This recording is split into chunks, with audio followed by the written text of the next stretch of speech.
हम लोग छोटी छोटी चीज़ों पे जो हमारी फुलफ़िल नहीं होती हैं बहुत फ्रस्ट्रेट हो जाते हैं। हमारी एक्सपेक्टेशन जब पूरी नहीं हो पाती हैं तो हम गुस्सा होते हैं, चिड़चिड़ाते हैं, परेशान होते हैं और चीज़ों को रिजॉल्व नहीं कर पाते।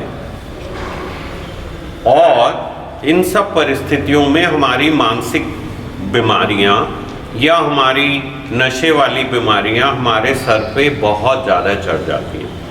हम अपने फ्रस्ट्रेशन में बहुत सारी ऐसी चीज़ें करते हैं जो हमसे उम्मीद नहीं की जाती है, लेकिन जब हम दूसरों की उम्मीदें फुलफ़िल नहीं कर पाते हैं तो हम उसको ये सोचते हैं कि हमें एक और मौका मिलना चाहिए और आने वाले मौके में हम अपने अंदर बदलाव लाके चीज़ों को बेहतर कर पाएंगे। ऐसा क्यों है? हमारे ऊपर जब हमारे ऊपर आती है तो हम इस परिस्थिति को बिल्कुल अलग तरीके से डील करते हैं वर्सेस जब दूसरों के ऊपर आती है।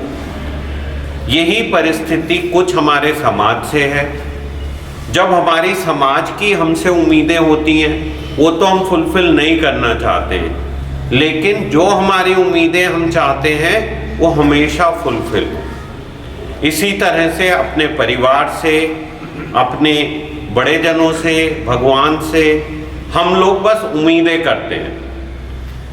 भगवान ये चाहता है या हमारा रिलीजन ये चाहता है कि हम सबके लिए काइंड हों, एल्डर्स की रेस्पेक्ट करें, ऑनेस्ट हों, ट्रूथफुली अपनी प्रॉब्लम्स को शेयर करके डील करें।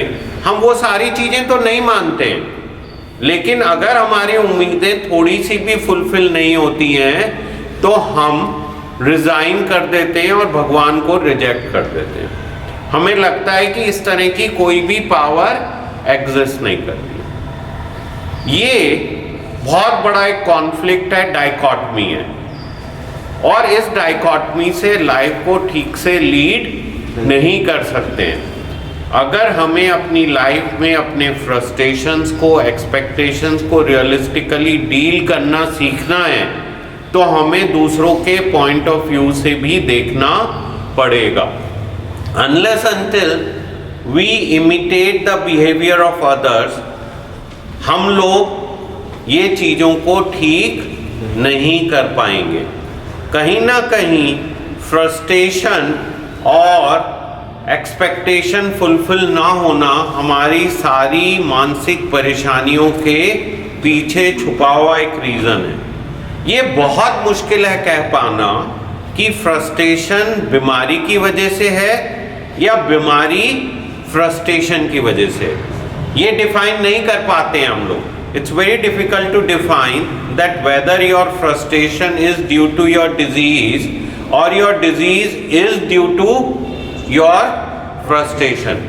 But कहीं ना कहीं हम अपनी तरफ से ये एफर्ट करके अपना आप को, अपनी एक्सपेक्टेशन को रियलिस्टिक बनाना होगा, अपना आप को रिलैक्स रखना होगा और लोगों को हमेशा चांस देना होगा कि वो दोबारा से कोशिश कर सकें और चीज़ों को बेहतर कर सकें। अगर हम ऐसा नहीं करेंगे तो हम अपनी मेंटल इलनेस को ओवरकम नहीं कर पाएंगे। कहीं ना कहीं हीलिंग के लिए हमें बदलना ज़रूरी है। हमारी एक्सपेक्टेशंस दूसरों से रियलिस्टिक होनी ज़रूरी है, एज वेल एज हम लोगों को उनकी उम्मीदों को भी फुलफ़िल करना ज़रूरी है। So it's a give and take relationship, not one sided parasitic relationship. हम कोई दूसरों का खून नहीं चूस सकते हैं, हम दूसरों से उम्मीदें नहीं रख सकते जब तक हम उनकी उम्मीदों को फुलफ़िल ना करें।